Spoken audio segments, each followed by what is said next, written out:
buenos días.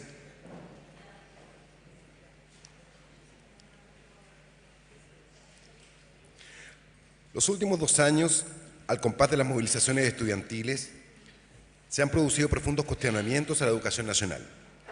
Se ha recalcado el avance de la crisis de la educación pública y la penetración en el ámbito educacional de lógica mercantil. Se ha denunciado también la gran desigualdad y segregación de la educación que se ofrece hoy en Chile. Resolver estas temáticas no es solo un trabajo técnico. Se precisa también de una reflexión ético-política amplia que contribuya a generar un horizonte compartido sobre la educación y la sociedad que deseamos. Para ayudar a enriquecer esta perspectiva, el Centro de Estudios de Políticas y Prácticas en Educación, CEPE, junto a la Facultad de Educación de la Universidad Alberto Hurtado, han organizado el ciclo de diálogos académicos Los fines de la educación, que pretenden reflexionar sobre la educación que tenemos y sobre los cambios que ella debe enfrentar para contribuir eficazmente a la construcción de la sociedad que queremos llegar a ser. Hemos realizado ya 2 diálogos, uno sobre la gratuidad y otro sobre el lucro en educación. En ambos casos se discutieron las ventajas y riesgos de las opciones en juego. Hoy, y en el diálogo de noviembre, se pretende profundizar nuestros marcos de análisis y enfrentar las relaciones de la educación con la democracia y con la justicia. El diálogo que nos convoca hoy, Educación chilena y democracia, aportes y desafíos pendientes, nos conecta con interrogantes que desde siempre han estado en las bases del sistema educativo. ¿Cómo debe ser la educación chilena para contribuir a profundizar nuestra democracia? Hoy, nuestra educación está formando para una ciudadanía democrática. ¿Es esto posible en un sistema educativo tan desigual como el chileno, donde la experiencia y la convicción de una mayoría de estudiantes es que ellos no reciben una educación que los incorpore en plenitud a la sociedad? Son muchos los pensadores modernos que, como Dewey, han sostenido que solo se puede alcanzar la plena democracia a través de la educación. En efecto, sin una educación enriquecida, máxime en una sociedad contemporánea crecientemente compleja, el ejercicio de la ciudadanía es siempre restringido y predomina el dominio de unos sobre otros y no la deliberación democrática. Damos a ustedes la más cordial bienvenida a este seminario, profesores, académicos y estudiantes, e invitamos al decano de la Facultad de Educación de la Universidad Alberto Hurtado, Juan Eduardo García Huidobro, a entregarnos algunas palabras.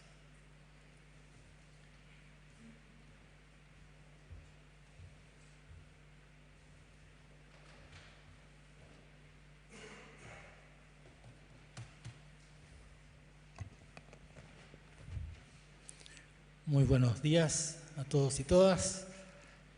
Muy bienvenida, una gran bienvenida a nuestros expositores y un agradecimiento a ellos. Yo quisiera decir 2 palabras más bien para enmarcar la actividad que estamos haciendo. Yo creo que todos nosotros estamos súper conscientes que prácticamente desde el 2006 a esta parte, Chile ha cambiado en educación y está cambiando en educación. Vivimos durante prácticamente 30 años, del 80 hasta ahora, con un sistema educativo que responde a un modelo, y yo diría que, a grosso modo, las discusiones sobre política educativa que el país ha tenido han sido discusiones que han puesto mucho más énfasis en los medios y en la discusión sobre los medios que en los fines. El tema de los fines de la educación es un tema que ha quedado curiosamente, ¿no es cierto?, durante toda esta época de transición y ya de solidificación de nuestra democracia, como un tema no discutido. Cuando empezamos estos diálogos hace algunos meses y pretendemos seguir con ellos los años que vienen, quisimos hacer una contribución modesta, pero que tratara de pensar o poner los temas educativos en esta parte no habitualmente discutida, o sea, en el tema de los sentidos y de las finalidades. Y es un poco lo que hemos estado haciendo. Yo creo que claramente, si no conectamos en profundidad la problemática educativa que tenemos en Chile en este minuto, con la sociedad que queremos, si no logramos un nuevo consenso que realmente dé luces a nuevas políticas educativas, vamos a continuar un diálogo que es bastante de sordo, que es lo que estamos viendo en este minuto en el país, en el cual hay dos posiciones que se enfrentan y que no logran encontrar un lugar de conversación y de deliberación democrática que nos pueda tirar para adelante. Yo creo que la contribución que queremos hacer, una contribución crítica, pero también una contribución con esa esperanza de que podemos tener un punto de anclaje en la idea de una mejor sociedad, de una sociedad más solidaria, de una sociedad más justa, que realmente nos permita pensar una nueva educación. En este contexto que, como decía el presentador, ¿no es cierto?, hemos tenido ya un par de conversaciones y que tenemos grandes expectativas de la conversación de hoy, en la cual, desde el punto de vista de la democracia, vamos a ver, digamos, esta idea de democracia, que fue la idea que trajo de la mano, de alguna manera, el sistema de educación que tenemos, ¿no es cierto?, ¿cómo revisitamos la educación desde la democracia hoy día? Yo diría que ese es un poco el tema de reflexión en que nos van a ayudar y en el cual podemos participar enseguida.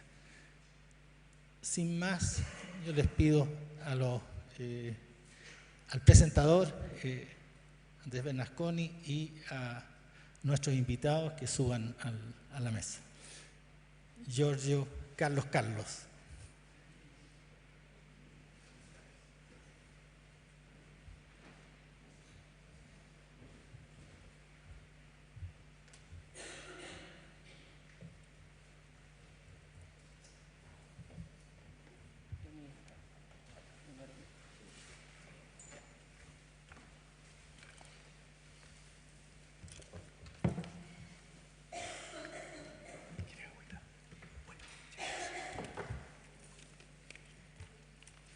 Muy buenos días a todos. Les agradecemos mucho su presencia esta mañana. Creemos que tenemos un espléndido panel preparado para ustedes con personas que con mucha autoridad pueden hablar del tema que nos convoca.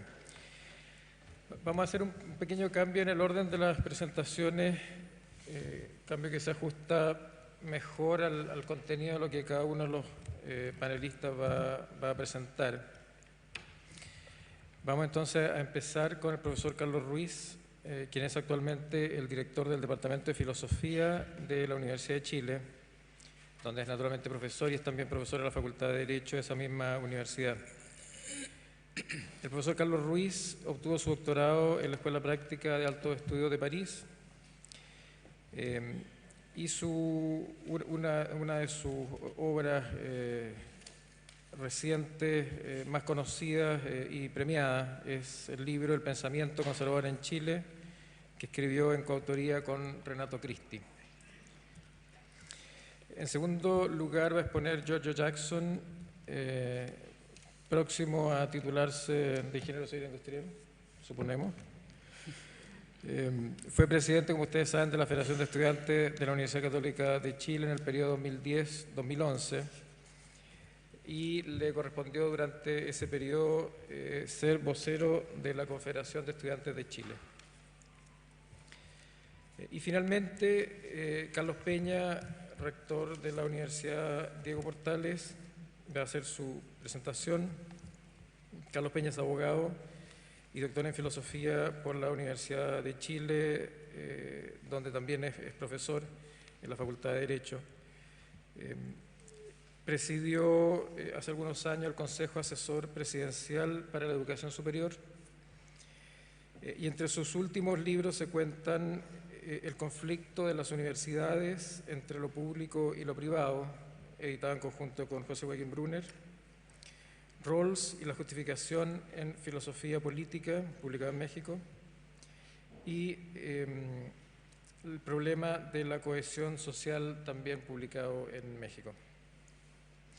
Entonces, sin más preámbulo, vamos a invitar al profesor Carlos Ruiz a dirigirse a ustedes.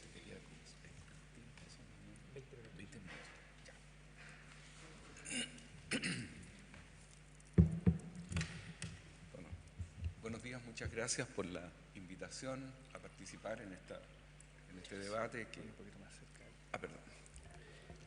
en este debate que me parece realmente muy interesante y con un tema, como lo decían al comienzo también muy central para la discusión actual. Lo que yo quiero hacer en mi presentación es, en primer lugar, digamos, referirme desde un punto de vista de historia reciente, por así decirlo, un poco al concepto, al marco que hay de concepciones de democracia en lo que se hace desde los 90 hasta hoy, podríamos decir hasta cierto punto. Luego, mostrar también cómo hay una aceptación progresiva de un modelo de sociedad que le asigna un papel muy importante al mercado, y cómo esta concepción de la democracia y este modelo de mercado de alguna manera, o que le da este peso importante al mercado, configuran un cierto contexto en el cual se van planteando ideas sobre educación, ¿sí? Y entonces, para terminar, si es que alcanzo con algo sobre la pregunta importante también del seminario, que son los desafíos y los aportes de este modelo, ¿sí? Bueno, en primer lugar, querría partir entonces subrayando que la democracia, la idea democrática y la democracia a la que se retorna tras la derrota de la dictadura en 1989, es una democracia que no es, por supuesto, la Constitución del 25, que fue destruida el 73, sino que es una democracia muy distinta, que tiene, yo diría, tal vez dos características que son muy importantes. La primera es que se trata como de un proyecto político enmarcado dentro del plan de transición a la democracia de la dictadura militar.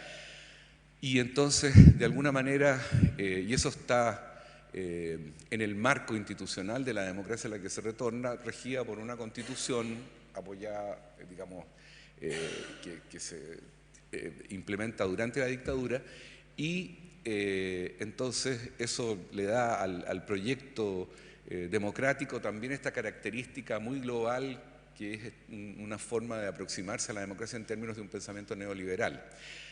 Pero yo creo que esto no es lo único que hay en esa democracia distinta a la que y mucho más restringida que la democracia tradicional chilena a la que se retorna después del 89, el 90, digamos, sino que además también hay en el proyecto que sustituye al régimen de Pinochet, y que es este proyecto de concertación por la democracia, una cierta idea de la democracia que resulta también bastante restrictiva, ¿no? Y es una democracia que, como se ha dicho, y no solo en Chile, está muy centrada en la noción de pactos, de acuerdos, en Chile sobre todo de consenso, ¿no? Un observador que es siempre muy agudo, digamos, de lo que ocurre en la sociedad chilena, como José Joaquín Brunner, por ejemplo, en un texto de 1990, destaca que lo que va surgiendo en Chile al momento parece ser una suerte de nuevo tipo de democracia consociativa, basada en múltiples pactos políticos, sociales y económicos, donde la clase política entra a compartir poder con los demás actores de la escena nacional y donde todos hacen concesiones mutuas en función de estabilizar la democracia y mantener el dinamismo del desarrollo del país sin excluir del mismo a ningún sector. Esta misma idea sobre nuevas democracias en América Latina se comparte especialmente por teóricos como Philip Schmitter y Guillermo O'Donnell, que en el año 1988 habían escrito, por ejemplo, que un pacto como este, pacto democrático, implica un conjunto de disposiciones transadas entre los dirigentes de una gama de partidos electoralmente competitivos tendientes a, primero, limitar la agenda de opciones políticas; 2, compartir en forma proporcional la distribución de los beneficios; y 3, restringir la participación de los extraños en la toma de decisiones. Entonces, me parece a mí que esta visión de la democracia que tampoco era tradicional, digamos, en la clase política chilena, es algo con lo que nos encontramos cuando queremos pensar cómo piensa cuando queremos establecer cómo piensa la democracia, este proyecto alternativo, digamos, que es el proyecto de la concertación.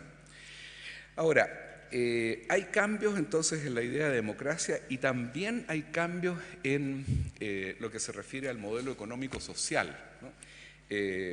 Para ir rápido, simplemente quiero también, digamos, exhibir lo que serían estos cambios en base, por ejemplo, de nuevo a un observador también muy lúcido de los procesos socioeconómicos en Chile, y que es el economista Óscar Muñoz, en que reflexiona sobre la evolución ideológica de los dirigentes de la concertación el año 1993, en un texto de Cieplan, y dice: ante la inminencia de un triunfo electoral y ante los signos positivos que mostraba la evolución de la economía, los dirigentes de la concertación optaron por matizar las críticas del pasado al modelo de mercado, por reconocer los aspectos positivos de la estructura económica vigente y sobre todo reconocer la importancia de la propiedad privada y de los empresarios en el desarrollo.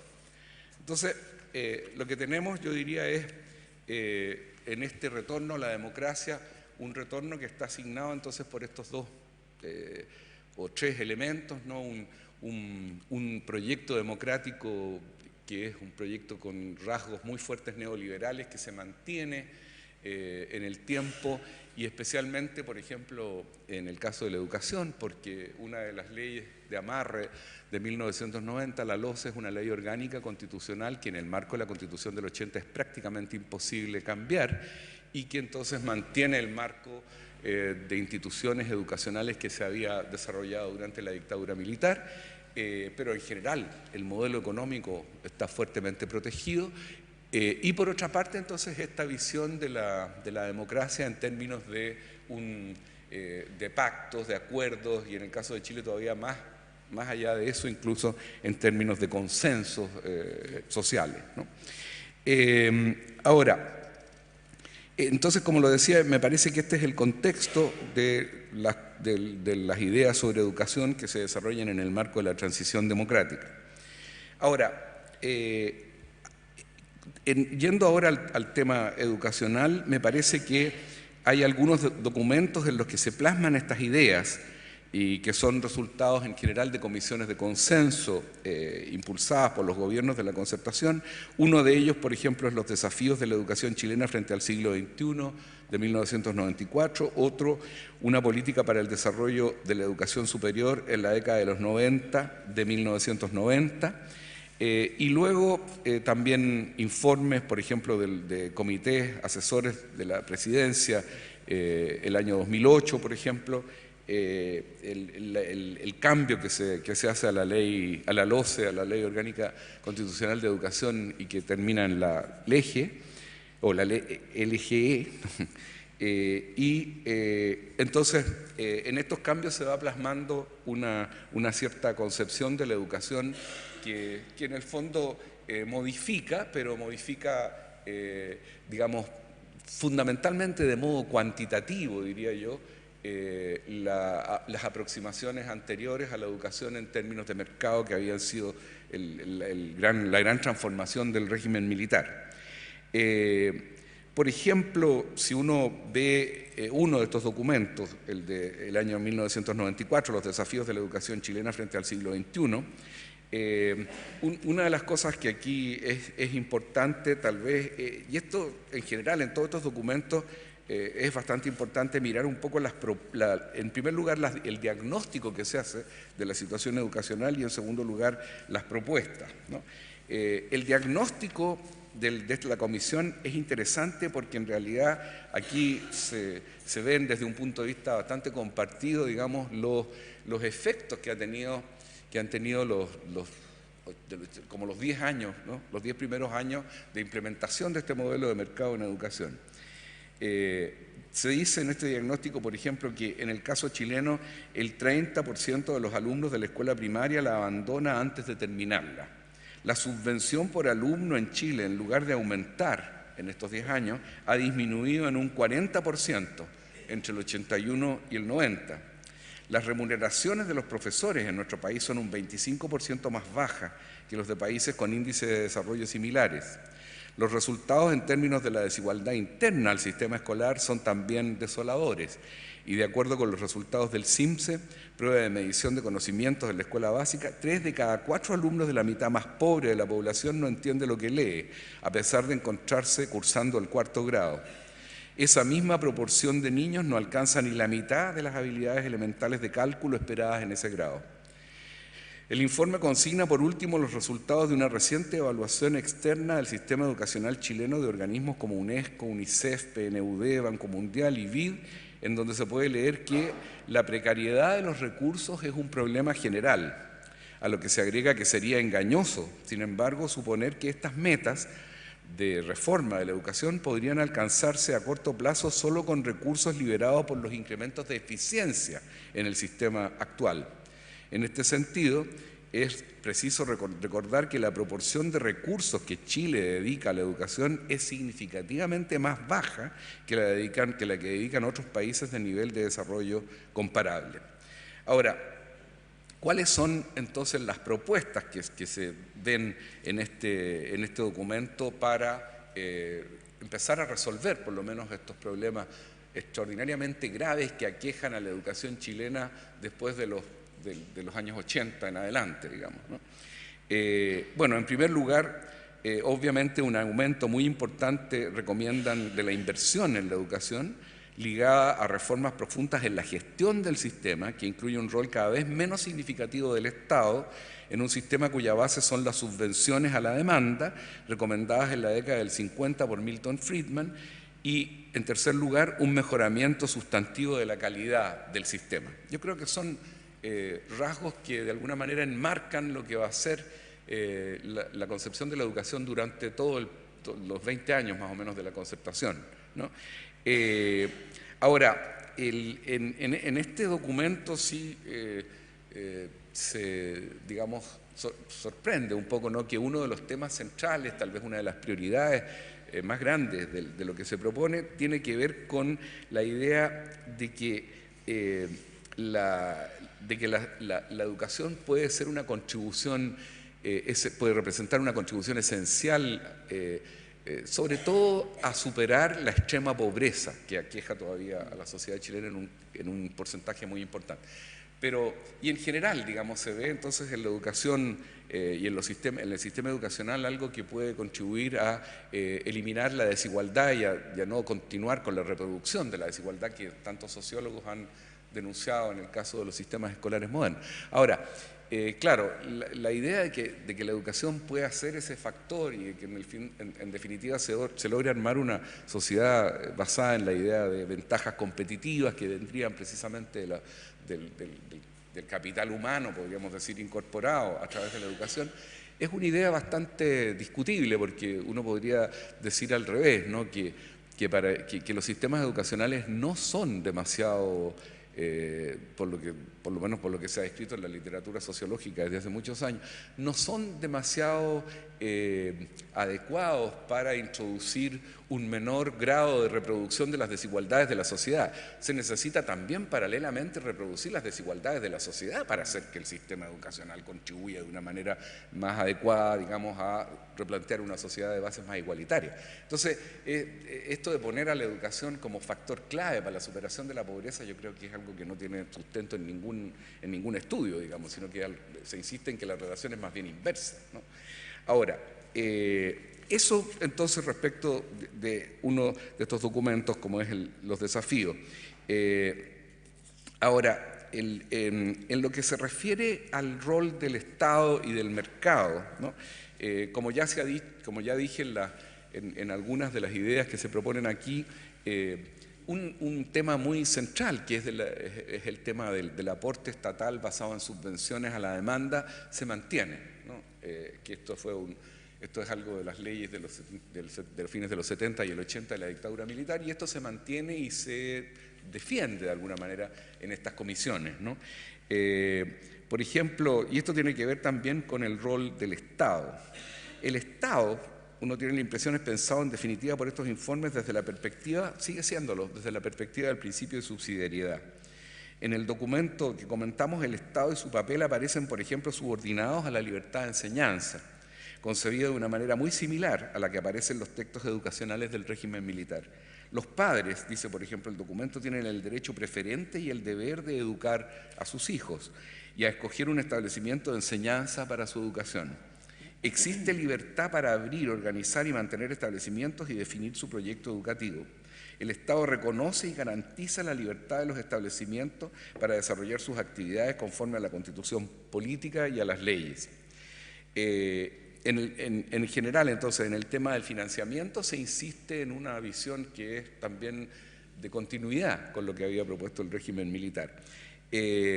Se asegura así, por ejemplo, que la subvención escolar guiada por la demanda, según la concepción de Friedman, debe mantenerse, cito, como el principal mecanismo para transferir los recursos fiscales a los establecimientos subvencionados.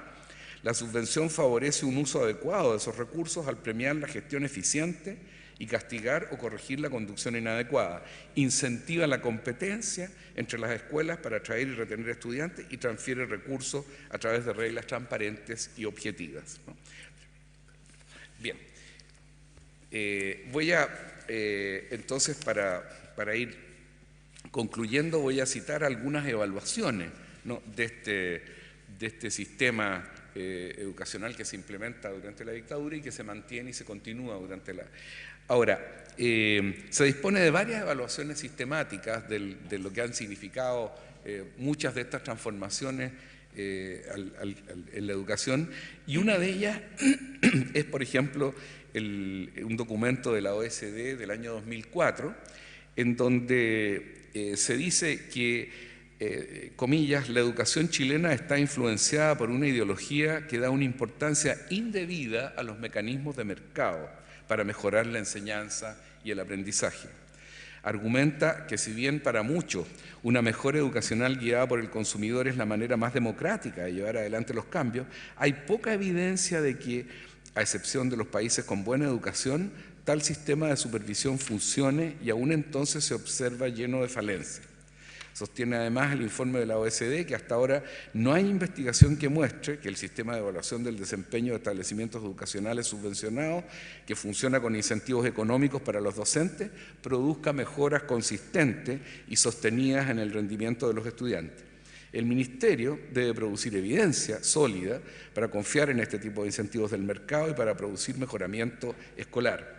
Las recomendaciones del equipo, por lo tanto, se inclinan por establecer estándares claros y altos y claramente definidos y a mejorar la capacidad interna del sistema para implementar estos estándares. El documento del 2004, entonces, es una crítica muy importante, pero además me parece que es también, digamos, pertinente, ¿no?, subrayar un ensayo de Juan Pablo Valenzuela del 2008, en el que se recoge una investigación sobre educación y desigualdad.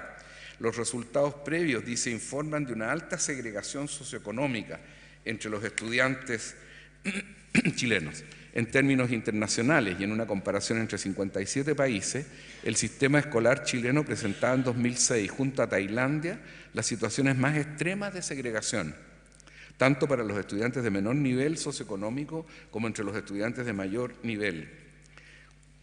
Asimismo, los antecedentes nacionales permiten indicar que el grado de segregación por nivel socioeconómico ha sido creciente entre el 99 y el 2006, lo que conlleva un intenso proceso de aislamiento o estratificación de los estudiantes en las escuelas de acuerdo a las condiciones sociales y económicas de la familia. El estudio de Valenzuela es muy impresionante porque muestra que la escuela, incluso más que los barrios, ¿no?, agrega un cociente de segregación al que ya se introducen en los barrios de una ciudad sumamente segregada como es Santiago, en el caso de Santiago, ¿no?, por ejemplo. Ahora, bueno, para terminar, tal vez entonces señalar solamente que, para referirme un poco al último punto, a la última parte de la frase que convoca este seminario, ¿no?, yo diría que, en primer lugar, que los principales aportes en el campo de la educación chilena en los últimos años provienen claramente de los estudiantes, ¿no?, de los estudiantes secundarios, con el movimiento de los pingüinos y el movimiento universitario que vimos desarrollarse sobre todo el año pasado y este año. Y sus propuestas principales, que son gratuidad, o por lo menos encaminarse hacia la gratuidad en el campo de la educación superior, por ejemplo, y fortalecimiento de la educación pública, fin al lucro en la educación y democratización interna de las instituciones, ¿no? Estas son, yo creo, estas propuestas son tal vez las propuestas que se han introducido al debate chileno, son tal vez las propuestas que representan, a mi juicio, los mayores aportes a la discusión sobre la educación. Ahora, hay claros aportes también del sistema. Por ejemplo, a mí me parece que el impulso a unas pocas universidades privadas sin fines de lucro y de calidad es uno de los aportes tal vez que habría que pensar que el sistema ha hecho posible en estos años, digamos, por lo menos facilita de alguna manera.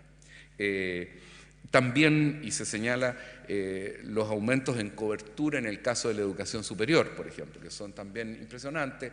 Se va desde el 18%, el 89-90, al 40% más o menos en el 90. Entonces, perdón, en el 2000. Entonces, o en la década del 2000. Entonces, esto también es, yo creo, un aporte interesante. Siempre, claro, que no contemos demasiado en estos aumentos de cobertura, los aumentos de cobertura que provienen de universidades como la Universidad del Mar, ¿no? Claro, esto es aumento de la cobertura, pero ¿qué cobertura se está ampliando, ¿no? Entonces, esto yo creo que son, de todas maneras, bueno, con estos límites, aportes positivos, sobre todo de los temas que plantean los estudiantes al sistema. Ahora, los desafíos tienen que ver, a mi juicio, con estas fallas profundas del sistema. En primer lugar, el carácter no democrático de su implementación por decretos de la dictadura del 79, del 81, y eso no fue objeto, digamos, de un cambio democrático de modelo, por así decirlo, ¿no? Cambio en un sentido amplio, plebiscitado, por ejemplo, o de otra forma que significara un cambio más radical, ¿no? Entonces, en términos democráticos, el modelo es muy deficitario. En segundo lugar, su pobre fundamentación en términos casi exclusivamente económicos, ¿no? Y esto es lo que señalaba también Juan Eduardo al inicio, ¿no? En términos de medios, en términos de recursos, etcétera, pero no en términos de finalidades del sistema, ¿no? Por ejemplo, en su relación con la democracia. La desigualdad que se mantiene y que de ninguna manera se reduce a políticas focalizadas para reducir la pobreza, porque el ideal democrático más profundo tal vez es la idea regulativa de la igualdad, ¿no? La de gasto focalizado, ¿no? Entonces, si este es el ideal democrático, que tiene que ver con una utopía tal vez de igualdad de poder, esto es algo que está en el déficit del modelo actual. Por último, el término de esta segregación que veíamos en el artículo de Valenzuela, pero esta segregación profunda que produce el sistema me parece que está en una conexión muy íntima con dos principios o con dos ideas, con la idea de subsidiariedad del Estado, en primer lugar, y con que hace que el Estado siempre tenga un rol secundario frente a la iniciativa privada en campos de políticas sociales, y los vouchers, ¿no? Y las subvenciones a la demanda, que fueron concebidos precisamente en los años 50, después de como lo muestra Diane Ravitch, después de la decisión de la Corte Suprema de Estados Unidos para desegregar las escuelas en los Estados Unidos, para hacer posible de nuevo formas en que a través de la elección de los padres se podía seguir segregando las escuelas en escuelas, por ejemplo, para blancos y en escuelas para negros. Este es el origen de la idea de subvenciones a la demanda. El artículo de Friedman es de poco tiempo, 2 años creo, después de la decisión de la Corte. Entonces, aunque él no propone eso en el artículo, sino que lo propone en forma general, pero no es de sorprenderse que los vouchers produzcan segregación. Y la segregación escolar yo creo que tiene mucho que ver con esta idea de subvenciones a la demanda. Finalmente, me parece que es importante, tal vez, y esto no ha sido demasiado desarrollado, ¿no? En exigir no solo son fondos basales, como lo exigen, por ejemplo, los estudiantes, los académicos de las universidades públicas, para fortalecer la educación pública, sino que, por ejemplo, se debería terminar también con la idea del principio de subsidiariedad, de nuevo, ¿no? de que el Estado no pueda fundar a su vez nuevos establecimientos universitarios o educacionales. En el caso de la universidad estoy pensando sobre todo, como por ejemplo se ha hecho en las democracias en América Latina, en Argentina, en Brasil.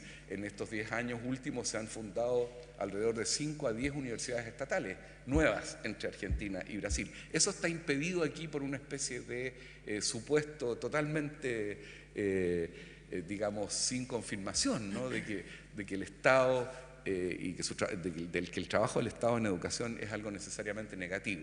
Entonces, pero además, esta idea también tiene que ver con revertir, digamos, o con ir hacia la reversión de un sistema fundamentalmente privado, ¿no? En realidad, y que tolera solamente en los márgenes a la educación pública, que tiene que ser incluso pagada por los estudiantes para que los establecimientos particulares puedan competir en igualdad de condiciones, ¿no? Entonces, estamos aquí ante un sistema con una serie de fallas, de dificultades, de límites ideológicos, ¿no? Por ejemplo, que las universidades estatales no solo tengan que tener fondos basales, sino que se puedan fundar nuevas, que son también la base para estos desafíos pendientes. Sí. Eso. Gracias.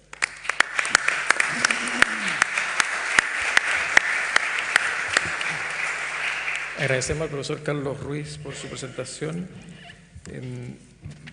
Hay un programa donde en la parte de abajo del papelito ustedes tienen un espacio para escribir preguntas o comentarios que quieran hacer llegar a la mesa. Vamos a dejar al final de las 3 presentaciones un tiempo para diálogo entre todos nosotros. Ahora entonces le corresponde la palabra a Giorgio Jackson. Muchas gracias y gracias a los organizadores por la invitación. Este es un tema que sin duda yo creo que nos apasiona a todos los que estamos acá.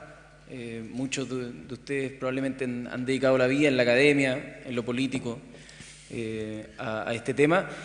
Y también quiero inmediatamente advertir que la exposición de los puntos que quiero hacer acá son fruto también de un trabajo, de un trabajo colectivo, de una reflexión que hemos tenido varios actores involucrados en un movimiento político que estamos armando, sobre todo en el área de educación, y que de alguna manera estamos tratando de pensar un horizonte normativo.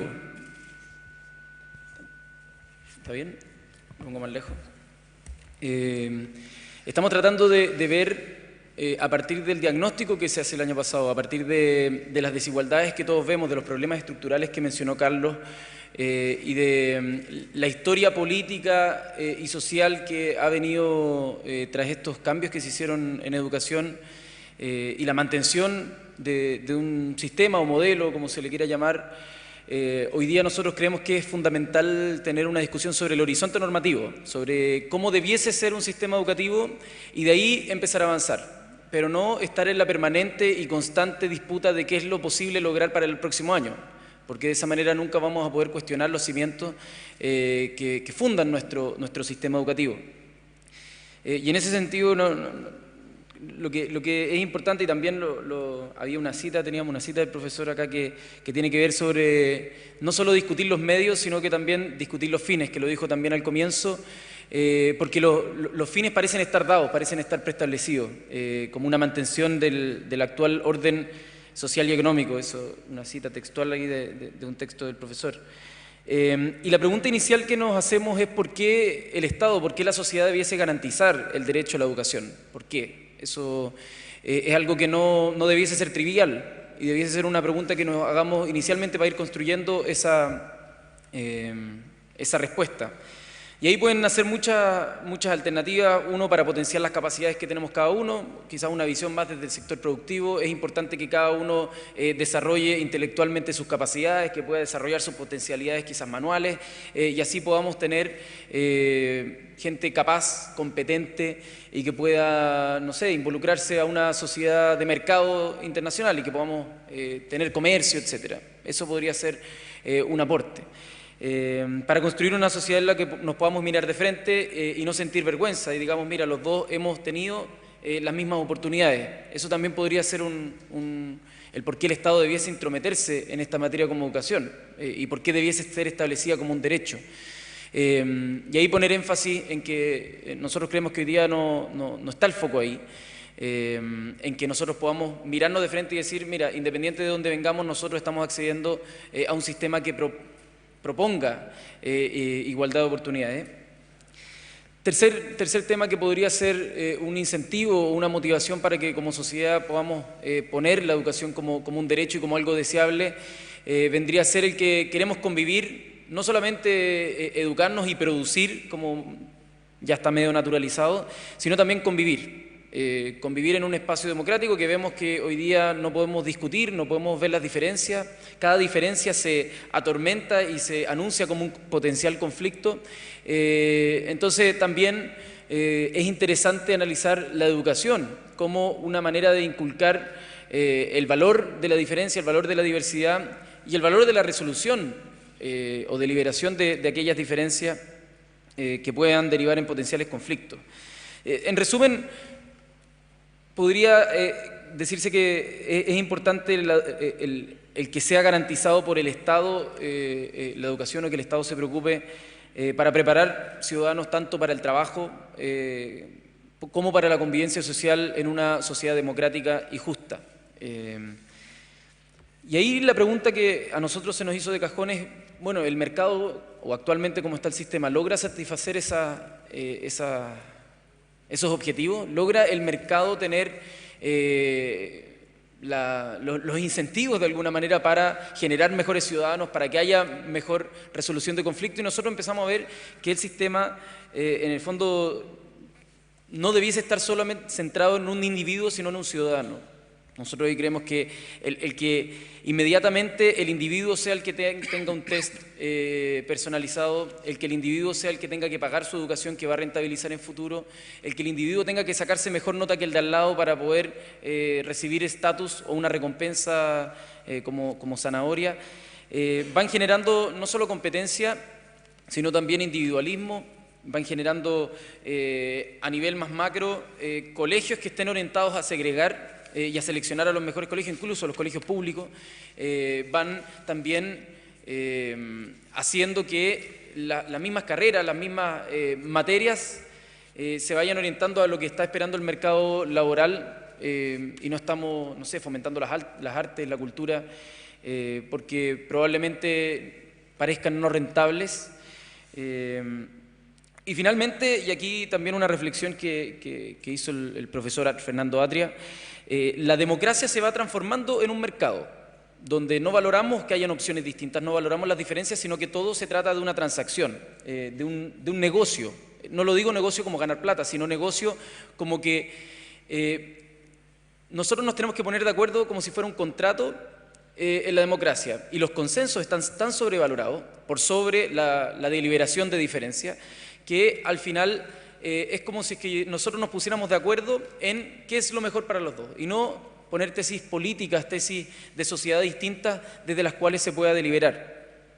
Y ahí la democracia ya pasa a tener un carácter más de transacciones y de cómo los dos concedemos más que llegar a una deliberación de diferencia.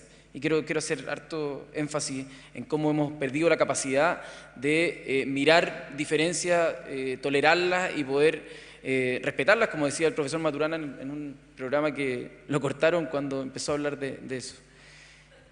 No sé si lo habrán visto. Bueno, en ese sentido nosotros le llamamos 3 revoluciones que queremos hacer en términos del sistema educativo, que no van tanto a lo concreto, sino como, repito, más a lo normativo, que también se puede bajar algunas aplicaciones más prácticas, pero tienen que ver con el sentido de la educación, hacia dónde la estamos llevando, por qué, o sea, el fin de la educación. En segundo término, sobre la educación pública, que creemos que hoy día, bueno, está en un estado, prácticamente está muriendo, está desahuciada, y tenemos que decidir si es que queremos que muera, si es que queremos desconectarla o si es que queremos salvarla. Y tercero, la participación democrática, o sea, cómo influyen los distintos actores.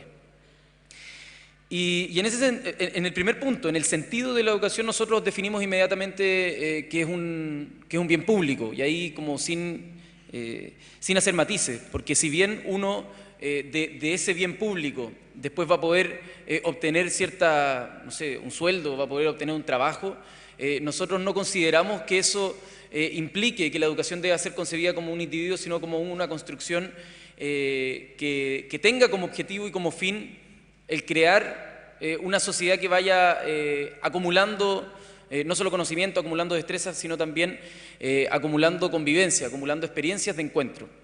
Segundo término, el sentido como integración e inclusión social. Un sistema educativo que divide, para nosotros, pierde el sentido. Y hoy día el sistema chileno